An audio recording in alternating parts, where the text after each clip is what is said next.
tanpa Ramadan Sananta. H-1 akhirnya ada statement dari Persis Solo melalui laman Instagramnya yang mengatakan bahwa karena krisis, apakah abang sekarang udah fokus aja atau emang nggak berani?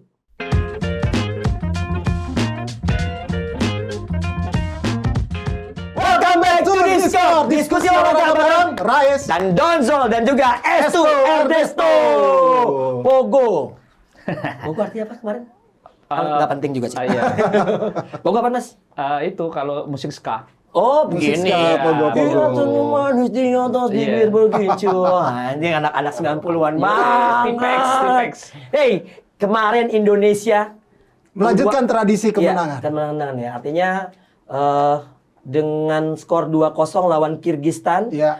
Pertandingan pertama di Asian Games 2023. Iya. U24 ya? Kenapa U24? Ya karena kan itu mundur 2 tahun. Setahun. Asian Games 2022. Iya, mundur setahun dong. Iya, Sekarang setahun, 2000. mundur setahun. Ya. Ah. Gue pikirnya 24 aja. Mau pemilu? Nyalek apa gimana? Berarti itu mengakomodir pemain-pemain yang sebelumnya harusnya bermain di sana. Iya, gitu. betul. Itu memang kebijakan. Normalnya U23 kan? U23. Tapi Normalnya juga U23. boleh menggunakan pemain overage. Overage. Indonesia ada siapa aja, Mas? Cuma Andisio. Cuma Andisio.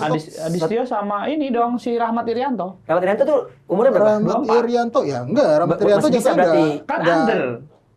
Kan Tapi tetap masuk, dia tetap masuk 24, tetap masuk. tapi sebenarnya. nggak apa-apa lah. Overage. Yang penting kita nggak lebihan lah. Yang 24 itu ada Rahmat, Rahmat, Josh Brown, Iya, betul. Egy.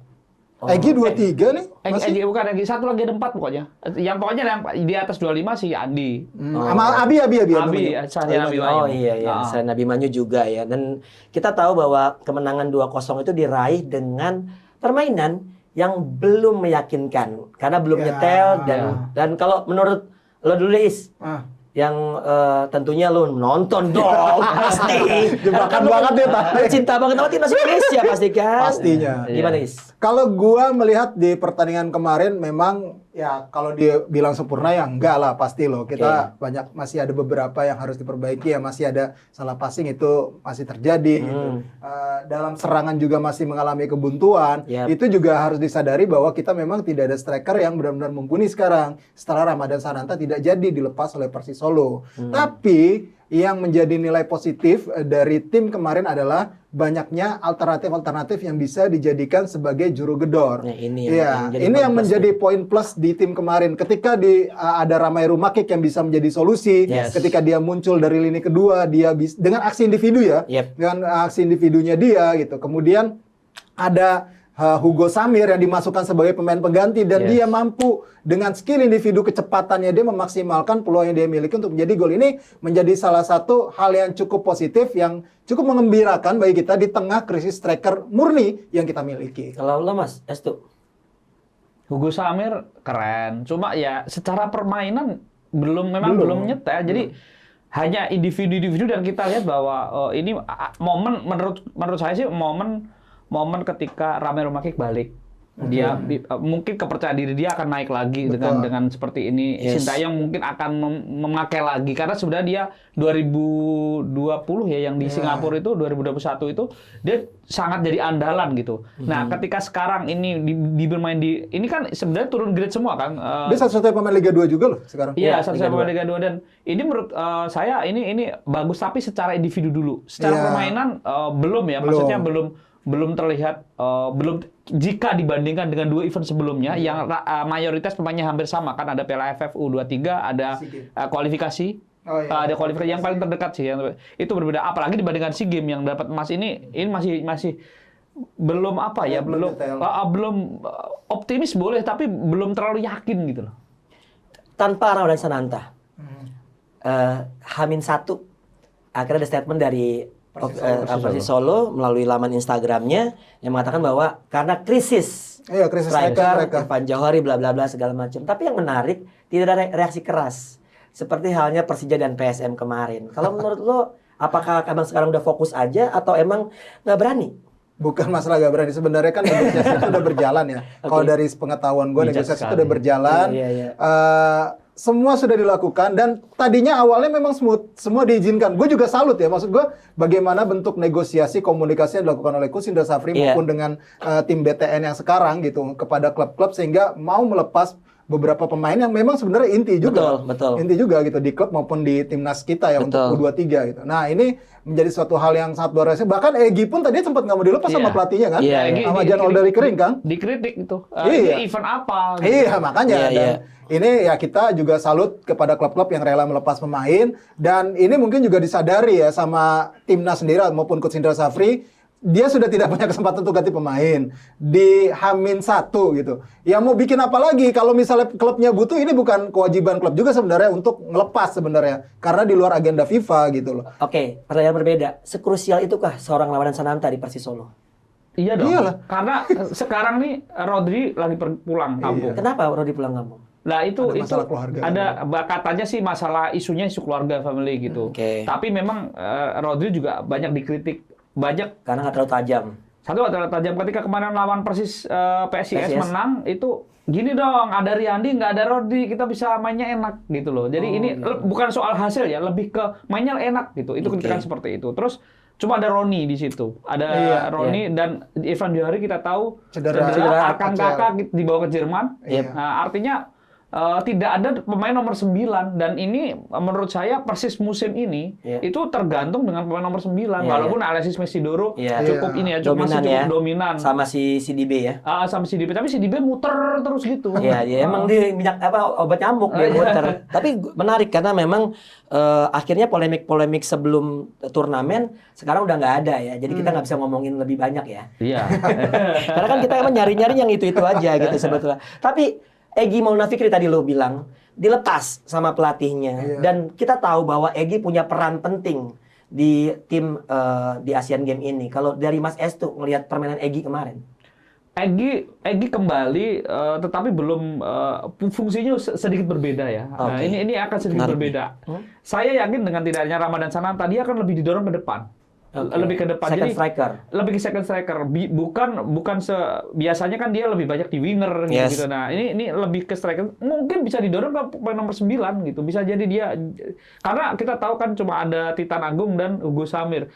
Sangat riskan menggunakan Hugo Samir sejak awal, bukan mengecilkan arti dia, tapi bebannya kan memang belum menurut gue dia bisa menjadi kayak kemarin super sub yang cukup bagus gitu ya. Nah, ini peran Egy ini akan cukup penting. Di lain itu dia juga akan jadi leader karena apapun dia pemain termasuk pemain muda di usia dia tapi sudah sering main di timnas senior. Terlepas memang ada Rizky Ridho, Andi Setio, ada Hernando juga, tapi peran kalau kondisinya macet misalnya, ini Egy ini perannya akan sangat penting dan kita tahu Egy dengan Indra Safri itu mirip dengan Evan Dimas dengan Indra Safri dulu gitu loh. Jadi udah paham gitu loh. Udah mau. Tadi terkait dengan Hugo Samir tuh gue menarik banget sebenarnya apa yang dari Estu bilang. Estu bilang belum saatnya Hugo Samir kayak starting line up karena dia mungkin cocok super sub. Menurut sendiri karena ini bakat besar, dia mewarisi bakat besar dari seorang Jackson F. Tiago. Dia udah tahu bagaimana kultur Indonesia tapi punya darah Brazil. Iya, Hugo ini kan sebenarnya kan kalau di level klub pun di level senior masih belum banyak menit bermainnya ya. Di Borneo dia. Iya, dan yang gue lihat memang di sini dia masih butuh kematangan bermain sebenarnya, masih butuh jam terbang yang banyak. Dan kesempatan dia dipanggil timnas setelah gagal kemarin Piala Dunia U20 ya terlaksana. Ya ini merupakan kesempatan besar untuk dia menunjukkan kualitasnya dia. Ya memang kalau yang gue lihat ketika Hugo Samir dibawa oleh Coach Indra Safri adalah untuk menjadi alternatif, untuk menjadi super sub sebenarnya. Dan itu yang diterapkan oleh Coach Indra dalam game plan-nya dia kemarin. Makanya baru diturunkan pada babak kedua untuk bisa menggempur ataupun memberikan tekanan yang lebih dahsyat ketika back lawan sudah punya kaki-kaki lelah gitu loh. Nah, ini yang memang nampaknya disiapkan oleh Coach Indra. Dia sudah tahu persis potensinya Hugo Samir ini mau diapakan gitu. Ya karena kita sudah tidak punya striker murni lagi, jadi pemain-pemain sayap yang cepat ini yang bakal diandalkan di separuh babak kedua lah, setidaknya untuk menggempur pertahanan lawanan. Ini yang menarik adalah ketika nanti kita menghadapi lawan yang lebih berat yaitu Korea Utara. Kita nggak tahu buta nih sama kekuatan Korea Utara ya, walaupun sekarang ada overage-nya ada 3 pemain yang mereka bawa gitu. Tapi Korea Utara ini kan seperti negara tertutup ya. Kita agak sulit untuk mencari-cari tentang video ataupun pola permainan mereka. Walaupun memang permainan Korea ini nggak beda-beda jauh, sama-sama punya kengototan dalam bermain, punya kecepatan gitu. Nah ini yang bakal menjadi salah satu ujian paling penting juga nanti di babak fase grup ini bagi timnas kita. Ya, Andi Setio menarik nih. Karena dia terakhir bermain di pada saat Luis Mia ya. Di Asian Games juga. Di Asian Games juga. Dan kita tahu bahwa ini salah satu pemain overage-nya Indonesia. Dan apa sih kebutuhan seorang Indra Safri manggil Andi Setio? Karena kan kita tahu kita udah punya Rizky Ridho, lalu juga ada beberapa pemain yang kemarin juga main di AFF. Kayak Haikal segala macam, ada Robi Darwis juga yang bisa diplot sebagai central back. Afriandra juga ada. Ya, Afriandra Dewangga juga ada. Nah, kalau lu Mas Estu ngelihat seorang Andi Setio dengan dia membela Persikabo di beberapa pertandingan awal kompetisi, lu ngeliatnya seperti apa? Kalau di level klub, Andi Setio timnya sedang tidak bagus ya. Maksudnya tidak bagus. Bahkan dia di zona degradasi setelah kehilangan Lusao, dia tidak punya pasangan lagi gitu di Persikabo gitu. Tetapi ketika pengalaman Andi itu sebenarnya pemain ini saya berharapnya sebenarnya Andi dan Ricky Fajin itu jadi pemain overrated yang dipanggil gitu. Nah, kalau kita ngomong Andi ini dibutuhkan sekali karena Rizky Ridho bebannya kan terlalu besar kalau dia sendiri itu satu. Karena awalnya kan yang mau dipanggil Jordi Amat kan sebenarnya. Tapi kan Jordi Amat ya dengan Liga Champions dan segala macam nggak mungkin dilepas sama JDT gitu. Dan kita tahu Andi Setio ini pemain ya di belakang ini udah paling bener. Walaupun kita tahu ketika SEA Games ya, ketika Rizky Ridho itu leadership banget ya. Tetapi ini kan levelnya mungkin lebih di atas ya. Beban tuntutannya juga lebih tinggi. Nah, Andi ini adalah pemain senior yang dibutuhkan, dan rata-rata pemain overrated dari semua peserta itu pasti belakang. Itu tim krusial itu pasti belakang, bahkan Korea Utara juga belakang. Kaptennya itu adalah pemain umur 28 atau 29 itu. Dan itu sama dengan Andi statusnya. Dan kalau saya melihat Andi Setio sebenarnya pemain yang mungkin dari awal kedatangan STY bukan stylenya STY, mungkin bukan stylenya itu. Tapi ketika dia bersama Persikabo bermain cukup konsisten musim lalu terutama, ini menjadi pertimbangan karena kita tahu banyak back-back yang sebenarnya layak kenapa nggak dipanggil. Nah, salah satunya Hansa Munyama juga belakangan juga kan dipanggil STY, bukan dari awal. Dilepas sama Persija. Nah, di lirik STY itu juga belum terlalu lama gitu. Artinya banyak pemain Luis Mia yang akhirnya bertransformasi lagi, hidup lagi dalam artian ini cukup bagus sebenarnya, dan banyak pilihan. Dan balik lagi, Andi ini ada leadership dan biasanya Farudin sih. Tapi kenapa tumben ini akhirnya dipilih yang agak lebih mudaan ya mungkin sama Andi Setio sama Coach Indra gitu. Yang gue lihat juga Andi Setio ini juga adalah bagian dari game plan Coach Indra untuk memperkuat lini pertahanan. Contoh kemarin kan di pertandingan kemarin juga dia ketika dapat serangan bertubi-tubi di babak kedua. Babak pertama oke lah kita agak ngelawan gitu kasih perlawanan saling jual beli serangan. Nah, babak kedua ini kita dapat tekanan, Coach Indra pun mengakui akhirnya dia menerapkan counter attack. Nah, di sini dibutuhkan back tengah berpengalaman ya. Salah satunya ya Andi Setio. Walaupun pertama di Andi Setio ya. Tapi yang pasti memang sejauh ini game plan itu berjalan. Andi Setio bisa menjalankan tugasnya dengan baik sebagai pendamping Rizky Ridho. Ya kita lihat aja ntar pas lawan yang lebih berat itu Korea Utara sih, gue ngeliatnya gitu. Oke, sebelum lawan Korea Utara kan kita lawan Chinese Taipei, Taiwan. Nah, kalau kita melihat dari bagaimana mereka bermain lawan Korea Utara, kalah 2-0 juga. Peluang Indonesia sebetulnya tinggal memenangkan lawan Taiwan. Udah lolos pasti. Kita udah pasti lolos sebagai entah Tuhan. Entah lolosnya sebagai runner up atau peringkat ketiga terbaik. Tapi kalau melihat dari nilai itu kan sangat mungkin kita bisa memenangkan pertandingan menghadapi Taiwan ini. Nah, kalau lo ngelihat dari Mas Estu melihat Taiwan ini, seberapa besar Taiwan akan menyulitkan Indonesia? Yang pasti jumlah pemain Taiwan yang dibawa ke Asian Games itu beda dengan dibawa ke Solo ya. Ke Solo mereka bawa 23 pemain. Mereka sekarang hanya bawa 21 pemain. Itu pun hanya ada 2 nama yang dipakai oleh pelatih yang sekarang ini. Jadi artinya kalau kemarin katanya itu pemain kebanyakan tim kampus segala macam, ini mungkin tim SMA kali ya. Tapi ternyata lawan Korea Utara bukan takabur, mereka cuma kalah 2-0, tapi kenyataannya kan sebelum mereka datang ke Cina, mereka kalah 0-9 dari kita di AFF kualifikasi. Walaupun pemainnya berbeda, tetapi ini juga sebenarnya tidak hanya sekedar Korea yang misterius, Rais, tapi juga Taiwan juga misterius dengan kekuatan sekarang ini gitu. Jadi artinya bisa jadi mereka ada spirit nih, teman-teman gue di kalian 09 di Solo, di Cina ini gue bisa mengalahkan mereka lebih besar, dan kita tahu dengan hanya 2 pemain yang bisa kita lihat permainannya, ini tentu juga PR juga buat Coach Indra gitu loh.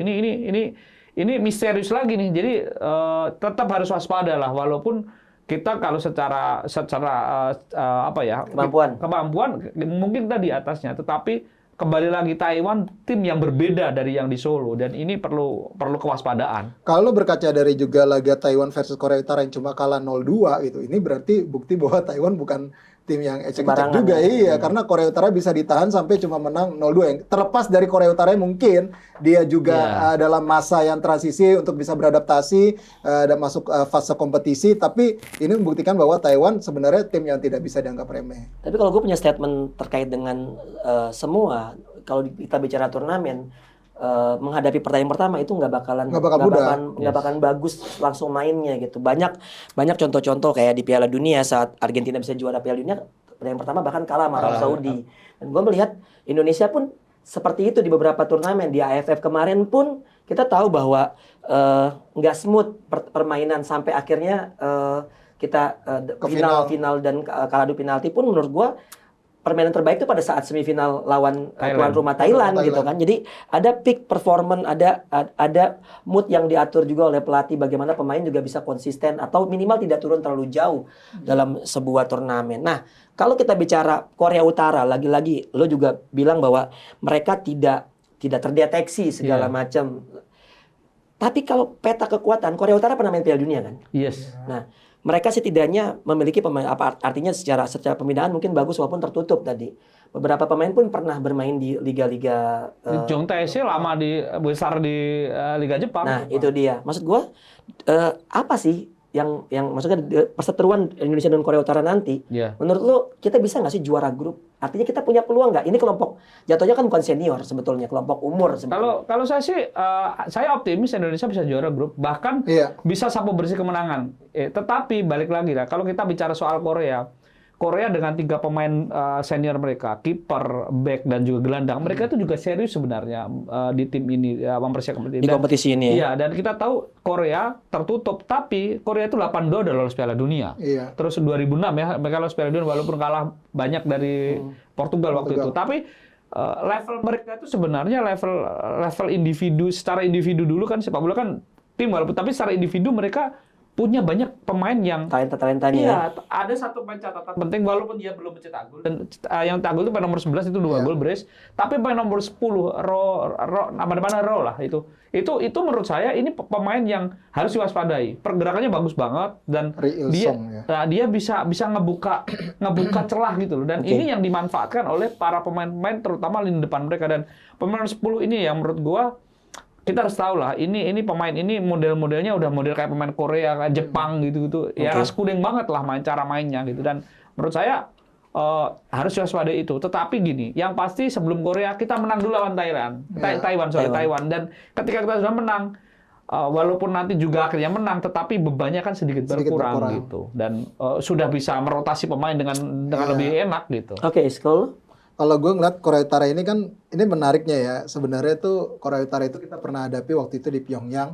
Waktu itu zamannya Coach Jackson uji coba waktu itu. Kita kalah, gue lupa kayaknya kalau nggak salah 0-2 ya waktu itu. Apa 1 ya? Itu senior tim ya? Senior waktu itu uji coba. Itu satu-satunya uji coba dengan Korea Utara di Pyongyang ya. Waktu itu gue diceritain sama Coach Jackson, Coach, kalau secara permainan sebenarnya gue ngeliat kan ya rekamannya gitu. Karakternya gitu. Kita levelnya nggak beda jauh-jauh amat sama Korea Utara gitu. Walaupun mereka pernah ke Piala Dunia gitu. Yang gue lihat sebenarnya Korea Utara ini tim yang bisa kita kalahin lah gitu. Secara matematis masih bisa kita kalahin entah dengan strategi apapun ya. Kalau yang gue lihat sekarang ada kans besar untuk bisa mengalahkan Korea Utara dengan tim yang sekarang ada dipegang sama Coach Indra Safri. Tinggal bagaimana ada potensi-potensi yang dimaksimalkan terutama dari sisi sayap yang dimiliki oleh para pemain kita. Kita kan tidak ada striker murni ya. Nah ini yang menjadi senjata andalan yang nampaknya nanti akan benar-benar akan dimaksimalkan oleh Coach Indra dalam menerapkan counter attack gitu. Itu sih.